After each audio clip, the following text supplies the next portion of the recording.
আজ বারটা হলো বৃহস্পতিবার, আর বৃহস্পতিবারে ওই এখন ঘড়ির কাঁটায় বাজে 9:45 মতো। তো চলো, আর পুরো 4টে দিন পর আমি আবার তোমাদের সাথে আজকে আমার ব্লগ শেয়ার করছি। তো কিছু ব্যক্তিগত কারণে 4 দিন আমি দিতে পারিনি ব্লগ। তো ব্লগটা আমার করাই ছিল। আজ যেহেতু হচ্ছে শনিবার, তো শনিবার দিন আমি তোমাদেরকে কিন্তু ব্লগটা দিয়ে দিচ্ছি। আর সকালবেলা তার সাথে বানাচ্ছি একটু আলুর পরোটা। আর এখন কিন্তু ঘড়ির কাঁটায় বাজে ওই যে 8:30। আর তো চলো, এর আগের দিন আমি একটা ব্লগ তোমাদের সাথে শেয়ার করেছিলাম যে আমার ঘরের কাজ করতে কত টাকা খরচা হয়েছে, মানে আমার ঘরটা সাজাতে। ওই টোটাল ফার্নিচার মানে খাট, বেডসাইড টেবিল, সোফা, তারপরে সোফার গদি, খাটের গদি, তারপরে হচ্ছে একটা মিনি সুরাক আলমারির মতো করেছিলাম, সুরাকের জন্য করেছিলাম। সেটা কিন্তু এখন আর আমরা সুরাকের জন্য ব্যবহার করছি না, মানে জুতো টুতো রাখার জন্য ব্যবহার করছি না। আর প্লাইমেট, তারপরে ঘরের নতুন টিভি, নতুন এসি, টোটাল আমাদের কত একটা খরচা পড়লো। তো দাঁড়াও, তার আগে না আমি একটু পেঁয়াজটা কেটে নিই।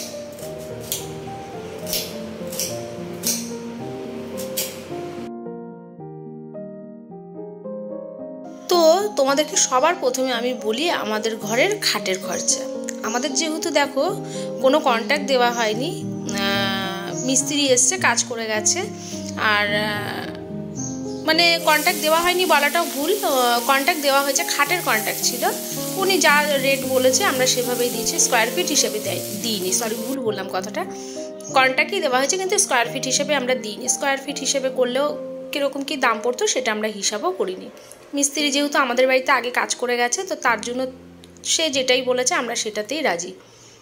আর সেও চেয়েছে যে আমাদের বাড়ির যে প্রতিটা জিনিস যেন একটু ভালোভাবেই হয়, আর প্রতিটা জিনিসের কোয়ালিটি কিন্তু উনি যেরকম বলে দিয়েছে আমরা সেভাবেই কিন্তু সব জিনিসগুলো, যেমন ধরো সানমাইকা, তারপরে হচ্ছে প্লাই, কবজার, হাইড্রোলিক, এগুলোর কথা বলছি। তারপরে হচ্ছে কাঠের যেমনি বিটগুলো দিতে কর্পূর কাঠ, সেগুন কাঠ, এগুলো লাগে হাইড্রোলিক লাগাতে, তো সেগুলোই দিয়েছে। তো আমাদের টোটাল খাটটার মূল্য পড়েছে 74,000 টাকা। ওই 73,000 টাকা কি 74,000 টাকা, 74,000 টাকার কিন্তু বেশি হয়নি। তো 73,600, 700, 800 বা 74,000ও হতে পারে। দেখো ছোটোখাটো সব জিনিসেরই একটু খুচরো কিছু, মানে 1000-এর ওপরে কিন্তু টাকাতেও কিছু খরচা হয়। যেমন ধরো 72,000 টাকা হলো, তার মধ্যে 630-40 এরকম আমি বলতে চাইছি আমার কথাটার মানে। 74,000 টাকার কিন্তু ঊর্ধ্বে যায়নি, আর 73,000 টাকার নিচেও হয়নি। তো এই গেল খাটের একটা মূল্য। আর খাটের আমাদের যে ম্যাট্রেসটা, তোমরা সবাই জিজ্ঞাসা করেছিলে যে ম্যাট্রেসটা আমার কোন কোম্পানির, মানে এই ভিডিওতে আমার একটা কমেন্ট এসছে, কিন্তু এর আগেও ম্যাট্রেসের জন্য আমার অনেক কমেন্ট এসছে, সেটা আমি বলেছি। তো আমার ম্যাট্রেসটা হচ্ছে ওয়েকফিটের, আর এটার মূল্য পড়েছে 24,600 কত টাকা। ওই ওয়েকফিট হচ্ছে অর্থোপেডিক মেমোরি ফোম। তোমরা গিয়ে মানে ইউটিউবে সার্চ করলে, তোমরা ইউটিউব বলো বা ফ্লিপকার্ট বলো, গিয়ে তোমরা যদি সার্চ করো তোমরা কিন্তু পেয়ে যাবে। আর এই ম্যাট্রেসটা একদম কিন্তু একটা রোল আকারে আসে, যেটা বাড়িতে ওনারা দিয়ে যাওয়ার পরে ওই প্লাস্টিকটা কেটে দেওয়ার পরে কিন্তু একটা হাওয়ার মতো নিয়ে নেওয়ার পরে কিন্তু ম্যাট্রেসটা 8 ইঞ্চি দাও, আর 6 ইঞ্চি দিতে পারো, 12 ইঞ্চি দিতে পারো, 10 ইঞ্চি দিতে পারো, সেরকমই তোমাদের হয়ে যাবে ফুলে। আর প্রথমে জানো তো ম্যাট্রেসটার একটা কথা বলি, ম্যাট্রেসটা তো দেখে না আমরা প্রথমে ভাবতেই পারিনি যে এই ম্যাট্রেস এতটা ফুলে যাবে। যদিও বা আমি রিভিউ দেখেছিলাম, মানে একটা প্লাস্টিকের রোল করা আসে, ওটা কাট করার পরে সাথে সাথে কিন্তু ফুলে যায়। যদিও বা ওনারা কিন্তু বলে দেয় যে মানে 12 ঘন্টা বা 24 ঘন্টা এরকম কিন্তু সময় থাকে ফুলার, কিন্তু অতটা সময় নেয়ও না, 1 সেকেন্ডের মধ্যেই ফুলে যায়। যতটা হাওয়া খোলা যায় তার সাথে সাথে কিন্তু ম্যাট্রেসটা একদম ফুলে ওঠে। আর এইদিকে দেখো আমি কিন্তু আলুর এটা বানালাম, পুরটাও বানালাম আলুর পরোটার। আর এইদিকে দেখো আমি হাতের সাহায্যে এরকম ডোটাকে বানিয়ে নিচ্ছি। আর তো চলো, আমি ছিলাম ম্যাট্রেসের মধ্যে। তো ম্যাট্রেসটার দাম নিয়েছে কিন্তু 24,600, ওই 30-40 টাকার মতো কিন্তু ম্যাট্রেসের দাম নিয়েছে। তাহলে এবার তোমরা একটা ক্যালকুলেট করো যে কত টাকা হয়েছে ম্যাট্রেস আর খাটে। তো এই গেল খাটের ব্যাপার। আর বেড সাইড টেবিলটার জন্য উনি অল্প কিছু নিয়েছে, ওই ধরো 3,000 বা 2,500 এরকম হয়তো উনি নিয়েছে। তো বেড সাইড টেবিলটাও কিন্তু আমাদের ওর সাথেই যোগ হলো 74,000, আর এদিকে 3,000, আর এদিকে কিন্তু 24,600 কত টাকা। আচ্ছা, এরপরে যাই আমি প্লাইমিটের দিকে। আমাদের যে জানলাটা, তোমরা যারা আমার ব্লগ ডেলি দেখো তো আমার জানলাটার ওপরে দেখবে একটা আমাদের খাটের সাথে ম্যাচিং করা কিন্তু একটা প্লাইমেট রয়েছে। প্লাইমেট মানে ওই যে কাঠ দিয়ে যেরকম স্কোয়ারভাবে লম্বা করা থাকে, যেটাতে জানলাটার গেট আপটা অনেকটাই সুন্দর লাগে। এইটা কিন্তু আমার যখন বিয়ে হয়েছিল তখন দেখতাম অনেকেরই মানে দরজার উপরে জানলার উপরে দেওয়া থাকতো, কিন্তু এখন এইটা অনেকটাই মানুষ এই ট্রেন্ডটাকে এখন হারিয়ে ফেলে, একটুখানি ওই ফাঁকা ফাঁকায় দিতে ভালোবাসে। কিন্তু আমাদের যেহেতু আমরা যে আগের ঘরে ছিলাম আমাদের এই প্লাইমেট ছিল বলে এতটাই আমার পছন্দ হয়েছিল, আমি আমার বরকে বলে আমাদের কিন্তু দুটো ঘরেই করিয়েছি। আচ্ছা, আমি কিন্তু আমাদের একটা ঘরের হিসাব দিচ্ছি, মানে এই যে নতুন যে ফার্নিচার হয়েছে সেইটার হিসাব দিচ্ছি। ওই ঘরেও কিন্তু সব ফার্নিচার কিন্তু টোটাল একদম কিন্তু কমপ্লিট, ওইটার আমি কথা বলছি না। এই ভিডিও দেখার পর তোমাদের যদি ওই ঘরের খাটটা বা ওই ঘরের সমস্ত ফার্নিচারের কস্ট জিজ্ঞাসা করতে হয় তখন কিন্তু তোমরা আমাকে কমেন্ট অতি অবশ্যই করবে। আর এদিকে দাঁড়াও আমি রনির পাপাকে দিয়ে দিই। আর রনি ওদিকে দেখো আলুর পরোটা খেয়েছে আর কিছুটা নিচে ফেলে দিয়েছে। ওর নাকি একটু সাইডগুলো মোটা মোটা হলে কিন্তু খেতে নাকি ওর খুব অসুবিধা হয়। এই যে দেখো দিয়ে দিলাম। আচ্ছা, এবার আমি যাচ্ছি কিন্তু বিকেলবেলা একটু হাঁটতে, আর সেটা আমার বান্ধবী আর আমি দুজনেই যাচ্ছি। কেন সকালবেলাটায় না ঠিক একটু উঠতে পারছি না, যেহেতু ছোটো তো রাতটা ঘুমটা ঠিক পোষাচ্ছে না, তার জন্য আমরা ঠিক করেছি যে আমরা দুই বান্ধবী আমরা বিকেলের দিকেই হাঁটবো। আর এই যে রাস্তা দিয়ে যেতে যেতে দেখো আমরা রাস্তা দেখছি আর গল্প করতে করতে যাচ্ছি। আর আজকে অনেকদিন পর আবার বিকেলেও হাঁটতে গেলাম, আমরা বিকেলেও হাঁটতাম। আচ্ছা, হাঁটতে হাঁটতে নেয় তোমাদেরকে আমি কিন্তু আমার ঘরের জিনিসপত্রের কস্টগুলো আবার বলে দিই। এবার আমি চলে আসি সোফার দিকে। আচ্ছা, সোফাটা কিন্তু উনি আমাদেরকে চেয়েছিল 9,000 টাকা, মানে সোফাটা বানিয়ে দেবে। সোফাটা কিন্তু একটা খাটেরই মতো বানানো হয়েছে। তো সোফাটার মূল্য ছিল, মানে ওনার যেটা চার্জ ছিল সেটা হলো 9,000 টাকা।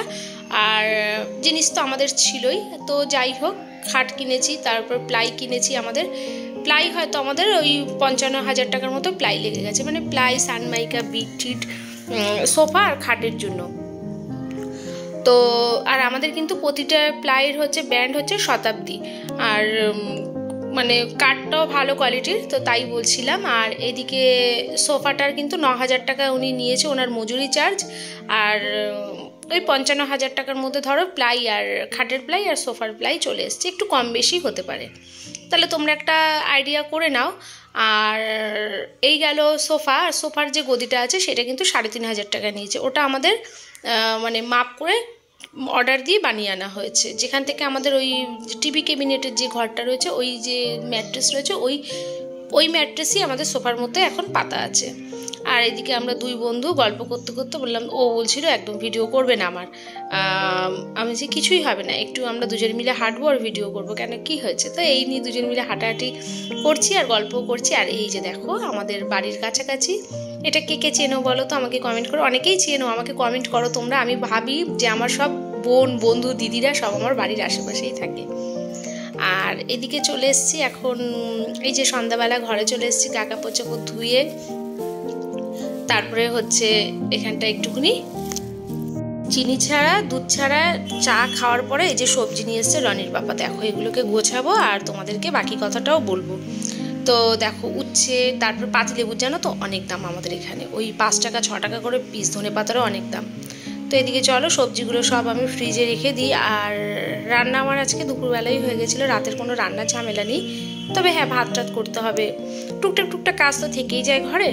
তো যাই হোক, আর এবার বলি আমাদের কিন্তু ওই যেটা সুরেক বলেছিলাম, যেটা এখন একটা আলমারির মতো হয়ে গেছে অনেকটাই বড়, তো ওটাও হয়তো মজুরি উনি ওই 2,000 বা 2,500 টাকার মতো নিয়েছিল, মানে দুদিনের মতো।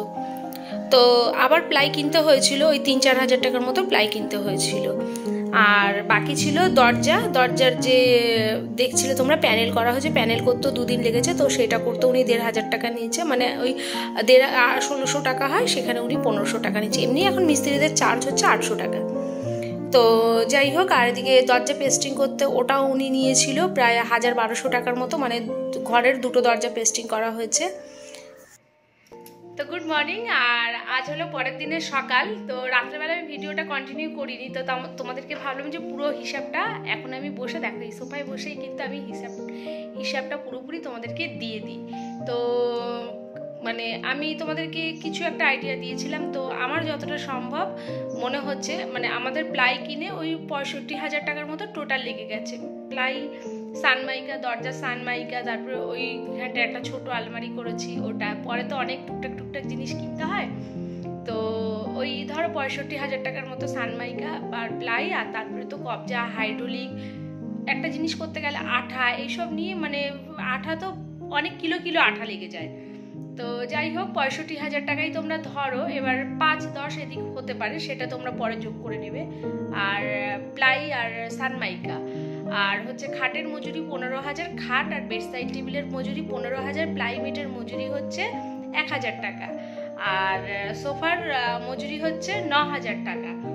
আর ছোট যে আলমারিটা সেটা ওই প্লাই দিয়ে, আর ওটার জন্য আবার আলাদা প্লাই কিনতে হয়েছিল, ওই আলমারিটার প্লাই আর সানমাইকা দিয়ে মজুরি দিয়ে ধরো 10-12,000 টাকার মতো, 12-13,000 টাকার মতো ওটা লেগেছে। আর যেহেতু আমরা বলেছি যে আমরা শতাব্দী দিয়ে সব কিছু কমপ্লিট করেছি, আর এই যে এই দরজার প্যানেল করতে গিয়েও সানমাইকা কিনতে হয়েছে, তারপরে হচ্ছে এই দরজাটারও কিন্তু সানমাইকা কিনতে হয়েছে। এগুলো যতদূর সম্ভব 800 না 1000 টাকা, আমার ঠিক মনে নেই।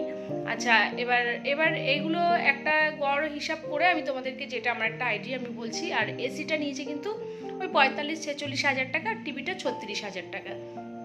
তাহলে একটা গড় হিসাব করে যা বেরোলো সেটা হচ্ছে ওই 2,20,000 বা 25-এর মতো কিন্তু আমাদের খরচা হয়েছে এই টোটাল ঘরটা আমাদের সাজাতে। তো আমাকে তোমরা কমেন্ট করে বলেছিলে যে হ্যাঁ তুমি বলো, তার জন্যই আমি কিন্তু পুরো একটা হিসাব করে তোমাদেরকে বলে দিলাম। তো তোমরা হিসাব করবে। দেখো প্রতিটা কাজে কিন্তু এদিক ওদিক একটু হয়, অত তো মনে থাকে না, টুকটাক কিনতে গেলে কিন্তু বেশিও হতে পারে বা কমও হতে পারে। কিন্তু আমি ওই যে একটা তোমাদেরকে হিসাব বলে দিলাম, 2,00,000 ওই 20 না, ওই 2,25,000, 30 বা 35, তার উপরে না।